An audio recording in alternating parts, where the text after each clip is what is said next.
Hi guys, welcome to my channel.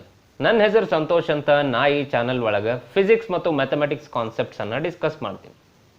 Guys, ಇವತ್ತಿನ ಈ video ಏನೈತಲ್ಲ, this is part 2 of the video series on vectors. Part 1 ಒಳಗೆ ನಾವು vector ಅಂದರೆ ಏನು, ಅದನ್ನು ಹೆಂಗೆ ಡಿನೋಟ್ ಮಾಡ್ತೀವಿ ಮತ್ತು ಅದನ್ನು ಗ್ರಾಫಿಕಲಿ ಹೆಂಗೆ ರಿಪ್ರೆಸೆಂಟ್ ಮಾಡ್ತೀವಿ ಅನ್ನೋದನ್ನು ನೋಡಿದ್ವಿ. ಇನ್ನು ಈ ವಿಡಿಯೋ ಒಳಗೆ ನಾವು ಅದೇ ಡಿಸ್ಕಷನನ್ನು ಕಂಟಿನ್ಯೂ ಮಾಡಿ ಡಿಫ್ರೆಂಟ್ ಟೈಪ್ಸ್ ಆಫ್ ವೆಕ್ಟರ್ಸ್ ಯಾವ್ಯಾವು ಅಂಥೇಳಿ ನೋಡೋಣ. ಇದಕ್ಕೂ ಮೊದಲು ನೀವೇನಾರೆ ಪಾರ್ಟ್ 1 ಅನ್ನು ಇನ್ನೂ ನೋಡಿಲ್ಲ ಅಂತಂದ್ರೆ ಹೋಗಿ ನೋಡ್ಕೊಂಬರ್ರಿ.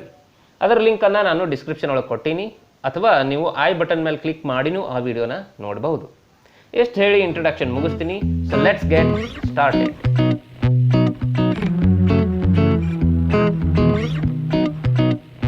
Guys, vectors can be classified into 2 basic categories. ಅವು ಯಾವಪ್ಪ ಅಂತಂದ್ರೆ, ಒಂದು ಫ್ರೀ ವೆಕ್ಟರ್ಸ್, ಇನ್ನೊಂದು localised vectors which are also known as fixed vectors. ಮೊದಲು ಫ್ರೀ ವೆಕ್ಟರ್ಸ್ ಅಂದರೆ ಏನಂತ ಹೇಳಿ ನೋಡೋಣ. Free vectors are those vectors which have magnitude and direction but no fixed position or line of action. ಅಂದ್ರೆ ಯಾವ ವೆಕ್ಟರ್ಸ್ಗೆ magnitude ಮತ್ತು direction ಇರ್ತೈತೋ ಆದರೆ fixed position ಇರಂಗಿಲ್ಲೋ ಅಂಥ ವೆಕ್ಟರ್ಸನ್ನು ನಾವು ಫ್ರೀ ವೆಕ್ಟರ್ಸ್ ಅಂತ ಹೇಳಿ ಕರಿತೀವಿ. ಇದರ ಅರ್ಥ ಏನಪ್ಪ ಅಂತಂದ್ರೆ, ಫ್ರೀ ವೆಕ್ಟರ್ಸನ್ನು ನಾವು ಅವ್ರ ಒರಿಜಿನಲ್ ಪೊಸಿಷನ್ನಿಂದ ಪ್ಯಾರಲಲ್ ಆಗಿ ಮೂವ್ ಮಾಡ್ಬೋದು, ಮತ್ತು ನಾವು ಪ್ಯಾರಲಲ್ ಆಗಿ ಮೂವ್ ಮಾಡಿದ ಮೇಲೆ ಅವು ಚೇಂಜ್ ಆಗಂಗಿಲ್ಲ. For example, consider on object moving with uniform velocity. ಅಂದರೆ ಒಂದು ಆಬ್ಜೆಕ್ಟ್ ಕಾನ್ಸ್ಟೆಂಟ್ ವೆಲಾಸಿಟಿಲಿ ಮೂವ್ ಆಗಕತ್ತೈತಿ. ಇಲ್ಲಿ ವೆಲಾಸಿಟಿನ ನಾವು ಹಿಂಗೆ ರಿಪ್ರೆಸೆಂಟ್ ಮಾಡಬಹುದು, ಮತ್ತು ಈ ವೆಕ್ಟರ್ನ ನಾವು ಪ್ಯಾರಲಲ್ ಆಗಿ ಮೂವ್ ಮಾಡಿದರೂ ಕೂಡ it still represents the same thing. So vector here is a free vector. It has magnitude and direction but no line of action. ಇನ್ನು ಲೋಕಲೈಸ್ಡ್ ವೆಕ್ಟರ್ಸ್ ಅಂದರೆ ಏನು ಅಂತ ಹೇಳಿ ನೋಡೋಣ. Vectors which have magnitude and direction and also a fixed position in a space are known as localised vectors. ಅಂದ್ರೆ localised ವೆಕ್ಟರ್ಸ್ಗೆ magnitude ಮತ್ತು direction ಜೊತೆಗೆ ಅದರ ಪೊಸಿಷನ್ ಸ್ಪೇಸ್ ಒಳಗೆ ಎಲ್ಲೈತಿ ಅನ್ನೋದು ಕೂಡ ಇಂಪಾರ್ಟೆಂಟ್ ಆಗ್ತೈತಿ. ಇದರರ್ಥ ಲೋಕಲೈಸ್ಡ್ ವೆಕ್ಟರ್ಸನ್ನು ನಾವು ಪ್ಯಾರಲಲ್ ಆಗಿ ಡಿಸ್ಪ್ಲೇಸ್ ಮಾಡಿದ್ರೆ ಅವು ಸೇಮ್ ಉಳಿಯಂಗಿಲ್ಲ, ಅವು ಚೇಂಜ್ ಆಕ್ಕವು. For example, consider a force acting on a body as shown in the figure. ಇಲ್ಲಿ ಫೋರ್ಸ್ಗೆ ಮ್ಯಾಗ್ನಿಟ್ಯೂಡ್ ಐತಿ, ಮತ್ತು ಡೈರೆಕ್ಷನ್ನು ಐತಿ, ಮತ್ತು ಲೈನ್ ಆಫ್ ಆ್ಯಕ್ಷನ್ ಕೂಡ ಐತಿ. ಹಾಗಂದ್ರೆ ಏನಪ್ಪ ಅಂದ್ರೆ, ನಾವಿಲ್ಲಿ ಫೋರ್ಸನ್ನು ಪ್ಯಾರಲಲ್ ಆಗಿ ಮೂವ್ ಮಾಡಿದ್ರೆ ಅದು ಸೇಮ್ ಉಳಿಯಂಗಿಲ್ಲ. ಯಾಕಂದರೆ ಫೋರ್ಸ್ ಇಲ್ಲಿ ಅಪ್ಲೈ ಮಾಡೋದಕ್ಕೂ ಮತ್ತು ಫೋರ್ಸ್ ಮ್ಯಾಲೆ ಅಪ್ಲೈ ಮಾಡೋದಕ್ಕೂ ಡಿಫ್ರೆನ್ಸ್ ಐತಿ. So force here is a localised vector. Why? It has magnitude, it has direction and also line of action. ಇನ್ನು ನಾವು ಈ ಚಾಪ್ಟರ್ ಒಳಗೆ ಡಿಸ್ಕಸ್ ಮಾಡೋ ಎಲ್ಲ vectors free vectors. So next ನಾವು ಯಾವ್ಯಾವ ಟೈಪ್ಸ್ ಆಫ್ ವೆಕ್ಟರ್ಸನ್ನು ಸ್ಟಡಿ ಮಾಡ್ತೀವಲ್ಲ, all of them come under the category of free vectors. First type, zero vector. A vector whose initial and terminal points coincide is called a zero vector. ಅಂದ್ರೆ ಯಾವ ವೆಕ್ಟರ್ದು initial point ಮತ್ತು terminal point coincide ಆಕ್ಕವೋ ಅಂಥ ವೆಕ್ಟರ್ನ ನಾವು zero vector ಅಂತ ಹೇಳಿ ಕರಿತೀವಿ.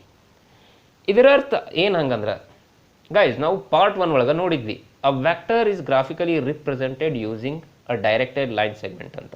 ಅಂದರೆ ಒಂದು ವೆಕ್ಟರ್ನ ನಾವು ಗ್ರಾಫಿಕಲಿ ಡೈರೆಕ್ಟೆಡ್ ಲೈನ್ ಸೆಗ್ಮೆಂಟನ್ನು ಯೂಸ್ ಮಾಡಿ ರಿಪ್ರೆಸೆಂಟ್ ಮಾಡ್ತೀವಿ. ಮತ್ತು ಆ ಡೈರೆಕ್ಟೆಡ್ ಲೈನ್ ಸೆಗ್ಮೆಂಟ್ಗೆ 2 ಎಂಡ್ ಇರ್ತಾವೆ, ಒಂದು ಇನಿಷಿಯಲ್ ಪಾಯಿಂಟ್, ಇನ್ನೊಂದು ಟರ್ಮಿನಲ್ ಪಾಯಿಂಟ್. ಇನ್ನು ಝೀರೋ ವೆಕ್ಟರ್ ಒಳಗೆ ಇನಿಷಿಯಲ್ ಪಾಯಿಂಟ್ ಮತ್ತು ಟರ್ಮಿನಲ್ ಪಾಯಿಂಟ್ ಒಂದೇ ಕಡೆ ಇರ್ತಾವಂತ ಹೇಳಿ ಹೇಳಕತ್ತಾರೆ. ಹಂಗಂದ್ರೆ zero vector is represented using a dot. ಅಂದರೆ length of the line segment ಇಲ್ಲಿ 0 ಇರ್ತೈತಿ. ಸೊ ಇದನ್ನು ನಾವು ಹಿಂಗೂ ಹೇಳ್ಬೋದು, zero vector is a vector whose magnitude is 0. ಮತ್ತು ಡೈರೆಕ್ಷನ್ ಬಗ್ಗೆ ಹೇಳೋದಾದ್ರೆ, zero vector has no specified direction. ಇದರ ಅರ್ಥ ಅದಕ್ಕೆ ಡೈರೆಕ್ಷನ್ ಇಲ್ಲಂತಲ್ಲ, ನಾವು ಯಾವ ಡೈರೆಕ್ಷನ್ ಬೇಕಾದರೂ ತಗೋಬಹುದು. ಇನ್ನು ಇದನ್ನು ನಾವು 0 ಮೇಲೆ ಒಂದು ಆ್ಯರೋ ಬರೆಯೋದ್ರ ಮೂಲಕ ಡಿನೋಟ್ ಮಾಡ್ತೀವಿ. Guys, next type of vector ಯಾವುದಪ್ಪ ಅಂತಂದ್ರೆ ಯೂನಿಟ್ ವೆಕ್ಟರ್. ಯೂನಿಟ್ ವೆಕ್ಟರ್ ಅಂದರೆ a vector whose magnitude is unity. ಅಂದರೆ ಯಾವ ವೆಕ್ಟರ್ದ ಮ್ಯಾಗ್ನಿಟ್ಯೂಡ್ 1 ಯೂನಿಟ್ ಇರ್ತೈತೋ ಅಂಥ ವೆಕ್ಟರನ್ನು ನಾವು ಯೂನಿಟ್ ವೆಕ್ಟರ್ ಅಂತ ಹೇಳಿ ಕರಿತೀವಿ. For example, force of 1 newton is a unit vector. Velocity of 1 metre per second is also a unit vector. ಇನ್ನು ಮೂರನೇ ಟೈಪ್ ಆಫ್ ವೆಕ್ಟರ್ಸ್ ಯಾವುದಪ್ಪ ಅಂತಂದ್ರೆ coinitial vectors. Guys, 2 or more vectors having same initial point are known as co-initial vectors. ಅಂದ್ರೆ 2 ಅಥವಾ 2ಕ್ಕಿಂತ ಹೆಚ್ಚು vectors ಒಂದೇ ಪಾಯಿಂಟಿಂದ start ಆಗಕತ್ತಿದ್ದವಪ್ಪ ಅಂತಂದ್ರೆ ಅವ್ರ ನಾವು ಕೋ ಇನಿಷಿಯಲ್ ವೆಕ್ಟರ್ಸ್ ಅಂತ ಹೇಳಿ ಕರಿತೀವಿ. ಫಾರ್ ಎಕ್ಸಾಂಪಲ್, ಇಲ್ಲಿ ನೀವು ನೋಡಬಹುದು vectors A and vector B and vector C. Vector A, vector B and vector C all start from same point O. So ಇವೆಲ್ಲ ವೆಕ್ಟರ್ಸು ಕೋಇನಿಷಿಯಲ್ ವೆಕ್ಟರ್ಸ್. ಇನ್ನು ಫೋರ್ತ್ ಟೈಪ್ ಯಾವುದಪ್ಪ ಅಂತಂದ್ರೆ ಕೋಲಿನಿಯರ್ vectors. 2 or more vectors said to be collinear if they are parallel to same line irrespective of their magnitude and direction. ಅಂದ್ರೆ ಎರಡು ಅಥವಾ ಎರಡಕ್ಕಿಂತ ಹೆಚ್ಚು vectors ಒಂದಕ್ಕೊಂದು ಪ್ಯಾರಲಲ್ ಇದ್ವು ಅಂದ್ರೆ ಅವತ್ತು ನಾವು ಕೋಲಿನಿಯರ್ ವೆಕ್ಟರ್ಸ್ ಅಂತ ಹೇಳಿ ಕರಿತೀವಿ. For example here vector A, vector B and vector C are collinear vectors. ಇಲ್ಲಿ vector A, vector B, vector C ಏನದವಲ್ಲ ಅವತ್ರ ಮ್ಯಾಗ್ನಿಟ್ಯೂಡ್ ಮತ್ತು ಡೈರೆಕ್ಷನ್ ಬೇರೆ ಬೇರೆ ಇದ್ರೂ ಸಹಿತ ಅವು ಒಂದಕ್ಕೊಂದು ಪ್ಯಾರಲಲ್ ಅದಾವೆ. ಅದಕ್ಕೆ ನಾವು ಅವತ್ರನ್ನ ಕೋಲಿನಿಯರ್ ವೆಕ್ಟರ್ಸ್ ಅಂತ ಹೇಳಿ ಕರಿತೀವಿ. Guys next fifth type of vectors ಯಾವಪ್ಪ ಅಂತಂದ್ರೆ ಈಕ್ವಲ್ ವೆಕ್ಟರ್ಸ್.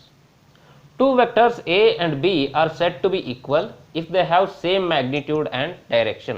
ಅಂದ್ರೆ ಎರಡು ವೆಕ್ಟರ್ಸ್ ಎ ಆ್ಯಂಡ್ ಬಿ ಅನ್ನು ನಾವು ಈಕ್ವಲ್ ಅಂತ ಯಾವಾಗ ಕರಿತೀವಪ್ಪ ಅಂತಂದ್ರೆ ಅವೆರಡದು ಮ್ಯಾಗ್ನಿಟ್ಯೂಡ್ ಮತ್ತು ಡೈರೆಕ್ಷನ್ ಸೇಮ್ ಇದ್ದಾಗ ಅವೆರಡನ್ನು ನಾವು ಈಕ್ವಲ್ ಅಂತ ಹೇಳಿ ಕರಿತೀವಿ. ಇಲ್ಲಿ ನೀವು ನೋಡ್ಬೋದು vector A and vector B have same magnitude and direction. Magnitude same ಅದಾವತ್ತು ನಿಮ್ಗೆ ಹೆಂಗೆ ಗೊತ್ತಾಕತಿ, ಅವತ್ತರ ಲೆಂತ್ ನೋಡಿದ್ರೆ ನಿಮ್ಗೆ ಗೊತ್ತಾಕತಿ ಮ್ಯಾಗ್ನಿಟ್ಯೂಡ್ ಸೇಮ್ ಅದಾವ ಅಂತ ಹೇಳಿ. ಡೈರೆಕ್ಷನ್ ಏನಪ್ಪ ಅಂತಂದ್ರೆ ಆ ಆ್ಯರೋದು ಯಾವ ಡೈರೆಕ್ಷನ್ ಇರ್ತೈತಿಲ್ಲ ಅದು direction of vector. So here vector A and vector B have same magnitude and direction. So we can say that vector A is equal to vector B. ಇನ್ನು final type of vector that is negative of a vector. A vector whose magnitude is same as that of given vector but direction is opposite to that of it is called a negative of a given vector. Guys, ನಮ್ಮ ಕಡೆ A ಅನ್ನೋ ಒಂದು vector ಇದ್ದು ಇದರ negative vector ಹೆಂಗಿರ್ತೈತಪ್ಪ ಅಂತಂದ್ರೆ ಇದರಷ್ಟ magnitude ಇರೋ ಒಂದು vector ತಗೊಂಡು ಮತ್ತು ಅದರ ಡೈರೆಕ್ಷನನ್ನು ಇದಕ್ಕೆ ಅಪೋಸಿಟ್ ಆಗಿ ತಗೊಂಡ್ರೆ ನಮಗೆ ನೆಗೆಟಿವ್ ಆಫ್ ವೆಕ್ಟರ್ ಎ ಸಿಗ್ತೈತಿ. ಇನ್ನು ನೆಗೆಟಿವ್ ಆಫ್ ವೆಕ್ಟರ್ ಎ ಅನ್ನು ನಾವು ಮೈನಸ್ ಆಫ್ ವೆಕ್ಟರ್ ಎ ಅಂತ ಹೇಳಿ ಡಿನೋಟ್ ಮಾಡ್ತೀವಿ. ಗೈಸ್ ಇವಿಷ್ಟು ನಮಗೆ ಗೊತ್ತಿರಬೇಕಾಗಿರೋ different types of vectors. Next ನಾವು ಏನು ಮಾಡೋಣಪ್ಪ ಅಂತಂದ್ರೆ ಇಷ್ಟೊತ್ತನ ಏನು ಡಿಸ್ಕಸ್ ಮಾಡಿದ್ದೀವಲ್ಲ ಇದಕ್ಕೆ ಸಂಬಂಧಪಟ್ಟಂಗೆ ಒಂದೆರಡು ಕ್ವಶನ್ಸನ್ನು ಡಿಸ್ಕಸ್ ಮಾಡೋಣ. Question number 1. In the figure identify the following vectors. Number 1 co-initial vectors, number 2 equal vectors, number 3 co-linear but not equal vectors. Guys ಇಲ್ಲಿ ಒಂದು ಫಿಗರ್ ಕೊಟ್ಟಾರ, ಅದನ್ನು ನೋಡಿ ನಾವು ಕ್ವಶನ್ ಒಳಗೆ ಕೇಳಿರ್ತಕ್ಕಂಥ ವೆಕ್ಟರ್ಸ್ ಯಾವ್ಯಾವ ಅಂತ ಹೇಳಿ ಹೇಳಬೇಕು. ಮೊದಲನೆಯದ್ದು ಕೋ-ಇನಿಷಿಯಲ್ ವೆಕ್ಟರ್ಸ್ ಯಾವ್ಯಾವ ಅಂತ ಹೇಳಿ ಹೇಳಬೇಕು. ಗೈಸ್ ನಾವು ಆಗಲೇ ಡಿಸ್ಕಸ್ ಮಾಡೀವಿ ಕೋ-ಇನಿಷಿಯಲ್ ವೆಕ್ಟರ್ಸ್ ಅಂದ್ರೆ ಒಂದೇ ಪಾಯಿಂಟಿಂದ ಸ್ಟಾರ್ಟ್ ಆಗುವಂಥ ವೆಕ್ಟರ್ಸ್ ಅಂತ ಹೇಳಿ. ಇಲ್ಲಿ ನೀವು ಫಿಗರ್ ನೋಡಿದ್ರೆ ಗೊತ್ತಾಗೈತಿ ವೆಕ್ಟರ್ ಎ ಮತ್ತು vector D have same initial point. So answer is vector A and vector D. These are the coinitial vectors. ಎರಡನೇದ್ದು ಈಕ್ವಲ್ ವೆಕ್ಟರ್ಸ್ ಯಾವ್ಯಾವ ಅಂತ ಹೇಳಿ ಹೇಳಬೇಕು. ಗೈಸ್ ಅಗೇನ್ ನಾವು ಆಗಲೇ ಡಿಸ್ಕಸ್ ಮಾಡಿದ್ವಿ 2 vectors are said to be equal if they have same magnitude and direction ಅಂತ ಹೇಳಿ. ಅಂದ್ರೆ ನೀವು ನೋಡ್ರಿ ಫಿಗರ್ ಒಳಗೆ ಯಾವ ಎರಡು ವೆಕ್ಟರ್ಸ್ ಮ್ಯಾಗ್ನಿಟ್ಯೂಡ್ ಮತ್ತು ಡೈರೆಕ್ಷನ್ ಎರಡು ಸೇಮ್ ಇರ್ತಾವೆ ಅಂತ ಹೇಳಿ. ನೀವು ಅಬ್ಸರ್ವ್ ಮಾಡಿದ್ರೆ ಗೊತ್ತಾಗತ್ತಿ vector B and vector D. Vector B and vector D have same magnitude ಅಂದ್ರೆ ಅವ್ರ ಲೆಂತು ಸೇಮ್ ಅದಾವ ಮತ್ತು they also have same direction ಅಂದ್ರೆ ಆ್ಯರೋ ಕೂಡ ಸೇಮ್ ಡೈರೆಕ್ಷನ್ ಕಡೆ ಪಾಯಿಂಟ್ ಮಾಡಕತ್ತವ. So vector D and vector B are equal vector. ಇನ್ನು ಮೂರನೇದ್ದು ಕೋಲಿನಿಯರ್ ಬಟ್ ನಾಟ್ ಈಕ್ವಲ್. ಅಂದ್ರೆ ನಾವಿಲ್ಲಿ ಕೋಲಿನಿಯರ್ ವೆಕ್ಟರ್ಸ್ ಯಾವುವು ಅಂತ ಹೇಳಿ ಹೇಳಬೇಕು. ಆದರೆ ಇನ್ನೊಂದು ಕಂಡೀಷನ್ ಕೊಟ್ಟಾರ, ಏನಪ್ಪ ಅಂತಂದ್ರೆ ಆ ವೆಕ್ಟರ್ಸ್ ಏನಿರ್ತಾವಲ್ಲ ಅವು ಈಕ್ವಲ್ ವೆಕ್ಟರ್ಸ್ ಆಗಿರಬಾರ್ದು ಅಂತ ಹೇಳಿ ಹೇಳ್ಯಾರ ನಮಗೆ. ಗೈಸ್ ನೀವಿಲ್ಲಿ ನೋಡಿದ್ರೆ ನಿಮಗೆ ಎರಡು ಕೋಲಿನಿಯರ್ ಪೇರ್ಸ್ ಸಿಗ್ತಾವೆ. ಒಂದು vector A and vector C, ಇನ್ನೊಂದು vector D and vector B. But vector D and vector B are equal vectors, whereas vector A and vector C are not equal. So answer is vector A and vector C are the vectors which are collinear but not equal. Guys ಇನ್ನು ಎರಡನೇ ಕ್ವಶನ್ಗೆ ಹೋಗೋಣ. Answer the following as true or false. ಇಲ್ಲಿ ಅವರು ನಮಗೆ ಸ್ವಲ್ಪ ಸ್ಟೇಟ್ಮೆಂಟ್ಸನ್ನು ಕೊಡ್ತಾರೆ, ನಾವು ಅವು ಟ್ರೂ ಆರ್ ಫಾಲ್ಸ್ ಅಂತ ಹೇಳಿ ಹೇಳಬೇಕು. ಮೊದಲನೇದು vector A and vector minus A are collinear. ಅಂದರೆ ನೀವೊಂದು ವೆಕ್ಟರ್ನ ತಗೊಂಡು ಮತ್ತು ಅದರ ನೆಗೆಟಿವ್ ವೆಕ್ಟರ್ನ ತೊಗೊಂಡ್ರೆ ಅವೆರಡು ಕೋಲಿನಿಯರ್ ಇರ್ತಾವಂತ ಹೇಳಿ ಅವ್ರು ಹೇಳಕತ್ತಾರೆ. ನಾವು ಅದು ಟ್ರೂ ಆರ್ ಫಾಲ್ಸ್ ಅಂತ ಹೇಳಿ ಹೇಳಬೇಕು. ಗೈಸ್ ನಾವು ಆಗಲೇ ಡಿಸ್ಕಸ್ ಮಾಡೀವಿ ಏನಂತ, ಒಂದು ವೆಕ್ಟರ್ದ ನೆಗೆಟಿವ್ ವೆಕ್ಟರ್ ಹೆಂಗಿರ್ತೈತಪ್ಪ ಅಂದ್ರೆ ಅದರಷ್ಟೇ ಮ್ಯಾಗ್ನಿಟ್ಯೂಡ್ ಹೊಂದಿರ್ತೈತಿ, ಅದರ ಡೈರೆಕ್ಷನ್ ಅದರದ್ದು ಆಪೋಸಿಟ್ ಇರ್ತೈತಿ ಅಂತ ಹೇಳಿ ನಾವು ಆಗಲೇ ಡಿಸ್ಕಸ್ ಮಾಡೀವಿ. ಮತ್ತು ನೀವು ನೋಡಿದ್ರೆ ಅವು ಒಂದಕ್ಕೊಂದು ಪ್ಯಾರಲಲ್ ಇರ್ತಾವೆ. ಅವತ್ರ ಡೈರೆಕ್ಷನ್ ಆಪೋಸಿಟ್ ಇದ್ರೂ ಕೂಡ ಅವು ಒಂದಕ್ಕೊಂದು ಪ್ಯಾರಲಲ್ ಆಗಿರ್ತಾವೆ. So vector A and vector minus A are collinear. ಹಾಗಂದ್ರೆ ಈ ಸ್ಟೇಟ್ಮೆಂಟ್ ಟ್ರೂ. ಇನ್ನು ಎರಡನೇ statement two collinear vectors are always equal in magnitude. ಅಂದ್ರೆ ಎರಡು ವೆಕ್ಟರ್ಸ್ ಕೋಲಿನಿಯರ್ ಇದ್ರೆ ಅವ್ರ ಮ್ಯಾಗ್ನಿಟ್ಯೂಡ್ ಯಾವಾಗಲೂ ಸೇಮ್ ಇರ್ತಾವ ಅಂಥೇಳಿ ಅವ್ರು ಹೇಳಕತ್ತಾರ. ನಾವು ಅದನ್ನು ಟ್ರೂ ಆರ್ ಫಾಲ್ಸ್ ಅಂಥೇಳಿ ಹೇಳಬೇಕು.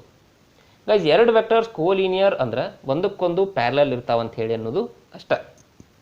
ಇನ್ನು ಅವ್ರ ಮ್ಯಾಗ್ನಿಟ್ಯೂಡ್ ಬೇರೆ ಬೇರೆನೂ ಇರ್ಬೋದು, ಈವನ್ ಅವ್ರ ಡೈರೆಕ್ಷನ್ ಕೂಡ ಬೇರೆ ಬೇರೆ ಇರ್ಬೋದು. So this statement is false. ಇನ್ನು ಮೂರನೇ statement, two vectors having same magnitude are collinear. ಅಂದ್ರೆ ಎರಡು ವೆಕ್ಟರ್ಸ್ ಅದು ಮ್ಯಾಗ್ನಿಟ್ಯೂಡ್ ಸೇಮ್ ಇದ್ರೆ ಅವೆರಡು ಕೋಲಿನಿಯರ್ ಇರ್ತಾವಂತ ಹೇಳಿ ಅವ್ರು ಹೇಳಕತ್ತಾರ. ನಾವು ಅದನ್ನು ಟ್ರೂ ಆರ್ ಫಾಲ್ಸ್ ಅಂತ ಹೇಳಿ ಹೇಳಬೇಕು. ಗೈಸ್, ಎರಡು ವೆಕ್ಟರ್ಸ್ದ ಮ್ಯಾಗ್ನಿಟ್ಯೂಡ್ ಸೇಮ್ ಅದಾವ ಅಂದ್ರೆ ಅವೆರಡರ ಲೆಂತ್ ಸೇಮ್ ಅದಾವಂತ. ಅದರ ಅರ್ಥ ಅವೆರಡರ ಡೈರೆಕ್ಷನ್ ಸೇಮ್ ಅದಾವಂತಲ್ಲ, ಅಥವಾ ಅವೆರಡು ಒಂದಕ್ಕೊಂದು ಪ್ಯಾರಲಲ್ ಅದಾವಂತಲ್ಲ.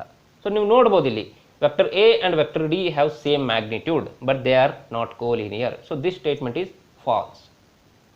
ಇನ್ನು final statement, two collinear vectors having the same magnitude are equal. ಅಂದ್ರೆ ಎರಡು ಕೋಲಿನಿಯರ್ ವೆಕ್ಟರ್ಸ್ ಒಂದು ವೇಳೆ ಸೇಮ್ ಮ್ಯಾಗ್ನಿಟ್ಯೂಡನ್ನು ಹೊಂದಿದ್ರೆ ಅವೆರಡು ಈಕ್ವಲ್ ವೆಕ್ಟರ್ಸ್ ಇರ್ತಾವ ಅಂತ ಹೇಳಿ ಅವ್ರು ಹೇಳಕತ್ತಾರ. ನಾವು ಅದನ್ನು ಟ್ರೂ ಆರ್ ಫಾಲ್ಸ್ ಅಂತ ಹೇಳಿ ಹೇಳಬೇಕು. ಗೈಸ್, ನಾವು ಆಗಲೇ ಡಿಸ್ಕಸ್ ಮಾಡಿದಂಗೆ ಎರಡು ವೆಕ್ಟರ್ಸ್ ಕೋಲಿನಿಯರ್ ಅಂದ್ರೆ ಅವು ಒಂದಕ್ಕೊಂದು ಪ್ಯಾರಲಲ್ ಇರ್ತಾವಂತ. ಇನ್ನು ಅವೆರಡರ ಮ್ಯಾಗ್ನಿಟ್ಯೂಡ್ ಕೂಡ ಸೇಮ್ ಇದ್ರೆ ನಮಗೆ ಎರಡು ಕೇಸ್ ಬರ್ತಾವೆ ಇಲ್ಲಿ. ಒಂದು, ಅವೆರಡು ಸೇಮ್ ಡೈರೆಕ್ಷನ್ ಒಳಗೆ ಇರ್ಬೋದು. ಇನ್ನೊಂದು, ಅವೆರಡು ಆಪೋಸಿಟ್ ಡೈರೆಕ್ಷನ್ ಒಳಗೆ ಇರ್ಬೋದು.